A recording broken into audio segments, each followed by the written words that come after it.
Welcome to Pro Tips. Please like, share and subscribe. Trade और portfolio में जोड़ा जा रहा है काउंटर, इसमें अच्छी खासी तेजी देखने को मिली है। अच्छा, श्रीकांत चौहान और रचना वैद हमारे साथ जुड़ गए हैं, तो उनको भी शामिल करते हैं। पहले उनके ट्रेड्स लेते हैं, फिर इस समय के ट्रेंडिंग काउंटर्स पर राय भी लेंगे। रचना, गुड आफ्टरनून। पहले तो कांग्रेचुलेशंस, श्रीराम ट्रांसपोर्ट की एकदम सही कॉल पड़ी कल दोपहर में, जिसकी हम चर्चा कर रहे थे, और अच्छा खासा मोमेंटम उस स्टॉक में देखने को मिला है। तो आज आप पर और भी प्रेशर है बेहतर कॉल देने का, इसी तरह का 5% ऊपर वैसे श्रीराम ट्रांसपोर्ट। क्या आइडेंटिफाई किया है?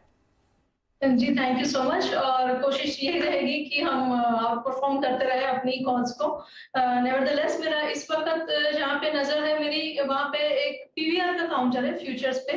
पीवीआर के काउंटर में आज एक टर्न नजर आ रहा है मुझे, और यहाँ पे सपोर्ट नजदीक में और रेजिस्टेंस दूर में नजर आ रहा है। तो यहाँ पे फॉलो थ्रू की उम्मीद है, और अगर ओवरऑल मार्केट ऐसी स्ट्रेंथ दिखाती रही तो वो चीज वर्कआउट होनी चाहिए। फ्यूचर्स के हिसाब से 1720 पे ऐसे लगा सकते हैं। ऊपर वाली साइड पे पहला टारगेट होना चाहिए 1760, उसके बाद 1786 एंड 1810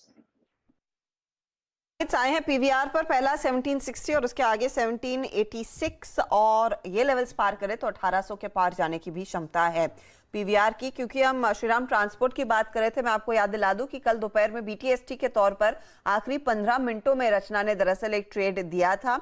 1100 का टारगेट था, 1152 के ऊपर वो स्टॉक है। तो बढ़िया कॉल इनका। Shrikant, good afternoon. आप बताइए इस घंटे क्या ट्रेड ले रहे हैं? Good afternoon Akshada. देखिए, हमें लगता है कि सीमेंट स्टॉक्स में अच्छी तेजी बनी है और ब्रॉड बेस एक एक्टिविटी देखने मिल रही है। अंबुजा सीमेंट, एसीसी स्पेशली, वहां पे तो मोमेंटम और वॉल्यूम दोनों का एक अच्छा कॉम्बिनेशन देखने मिल रहा है। तो करंट लेवल से अगर लॉन्ग करना है तो हमें अंबुजा सीमेंट लगता है कि बिल्कुल लॉन्ग किया जा सकता है। स्टॉप लॉस लेवल्स जो रहेंगे वो काफी नजदीक के हैं, अराउंड 380 का स्टॉप लॉस रखें, और टारगेट्स यहाँ पे रखने चाहिए 400 से लेकर 405 के।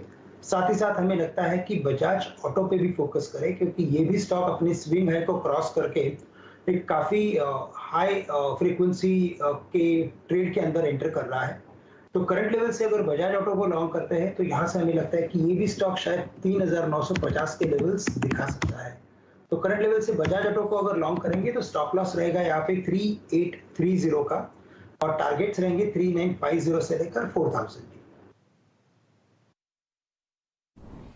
बजाज ऑटो, इस स्टॉक को डिस्कस ही कर रहे थे हम। आपकी स्क्रीन पर आप देखें डी हाई पर है। हर्षदा, वो एक्सटेंडेड वीकेंड आ रहा है, एक सारे होटल्स को देखिए आप, क्या गजब चल रहे हैं। और पीवीआर भी अगर आप देखें डी हाई पर है, काफ़ी स्ट्रॉन्ग स्विंग मिलता हुआ। वो अगले सोमवार की छुट्टी किसे मिलेगी? जिसे मिलेगी 4 दिन की छुट्टी हो जाएगी उसकी।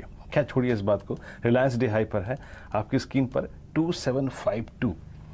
विकास आलूके जी, आपकी अप्रोच रिलायंस पे क्या है? और स्टैंडर्ड डिस्क्लेमर आपकी स्क्रीन पर है। इस चैनल का स्वामित्व प्रबंधन रिलायंस इंडस्ट्रीज के हाथ में, but yes, it's driving the index right now. आपका टेक रिलायंस पर? देखो वीरेंद्र जी, मुझे रिलायंस पे व्यू में हमारा पॉजिटिव है। आज भी हमने नोटिस किया कि जो हिसाब से लास्ट 2 ट्रेडिंग सेशन में हमने नोटिस किया था, थोड़ा सा रिट्रेस हो चुका था, 2730 तक के लेवल तक आया था। आज वापस वो 2740 के ऊपर, 2750 के ऊपर ट्रेड कर रहा है। तो मुझे लगता है अगर ये क्लोजिंग बेसिस यहाँ पे रखता है तो वापस वो 2800 के ऊपर की जो रेंज है वहां पे आने की ट्राई करेगा। नीचे में 2720 का एक सपोर्ट बना चुका है, तो वहां पे मुझे लगता है एक इंट्राडे बेस पे एक अच्छा खासा सपोर्ट बन चुका है। तो उस सपोर्ट से इसमें बाइंग बने हुए रह सकते हैं। ऊपर में अगर 2800 के ऊपर निकलता है तो वापस एक पॉजिटिव टेरिटरी में जाएगा ये काउंटर, और वापस ऊपर की तरफ, नई हाई की तरफ निकलेगा। तो मुझे लगता है इसको होल्ड करके लेके जाना चाहिए यहाँ पे। और इंट्रा जिसको बीटीएसटी करना है तो 2720 के आसपास का स्टॉप लॉस रिकमेंड करूंगा, और ऊपर में 2800 का पहला टारगेट रहेगा। अगर वो क्लोजिंग बेसिस उसके ऊपर बंद होता है तो 2870 के आसपास के टारगेट यहाँ पे रिलायंस इंडस्ट्री में आते हुए देखने मिल सकते हैं। पोटेंशियल मोमेंटम देखने को मिलेगा। 2800 का टारगेट, वैसे याद रखिएगा सिटी ने इस पर 3170 का टारगेट दिया है, if I remember correctly. Kohli साहब, सिटी की रिपोर्ट आई एम श्योर आपने भी पढ़ी होगी। वो बेसिकली इनके कोर बिजनेस, पेटकेम बिजनेस पर कह रहे हैं कि मार्जिन्स में बहुत तगड़ी तेजी देखने को मिलेगी, और वो ड्राइविंग फैक्टर रह सकता है। आपका व्यू क्या है रिलायंस पर, specially at this point in time जहां पर कच्चे तेल में एक तरफा तेजी देखने को मिली और अब ऑफ कोर्स स्टेबल है प्राइसेस? हर्षदा, रिलायंस हमारा टॉप मोस्ट वेटेज वाला काउंटर है डिफरेंट पोर्टफोलियोज में, और बहुत समय से है, तो इट इज़ नॉट कि अभी न्यू एडिशन कुछ किया उसमें, बट बहुत समय से हमारा इसमें व्यू पॉजिटिव रहा है काफ़ी समय से, और अच्छा रिटर्न भी दे चुका है। हमें कोई जल्दी नहीं है प्रॉफिट बुक करने की।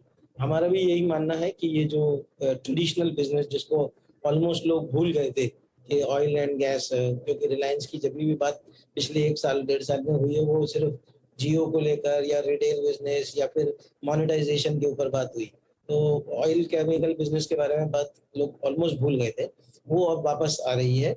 और ये जो पेट्रोकेमिकल की साइकिल चालू हो रही है वो भी काफ़ी फेवरेबल है, प्लस जीआरएम्स इनके फेवर में आ रहे हैं। तो आई थिंक और जो नेक्स्ट 3-4 साल का व्यू अगर लेंगे तो वो जो हाइड्रोजन और न्यू एनर्जी, ग्रीन एनर्जी का बिजनेस है, तो बहुत सारे ट्रिगर पॉइंट्स हैं रिलायंस के लिए। आई थिंक ये तो हर पोर्टफोलियो का एक बड़ा हिस्सा होना ही चाहिए हमारे पोर्टफोलियो में।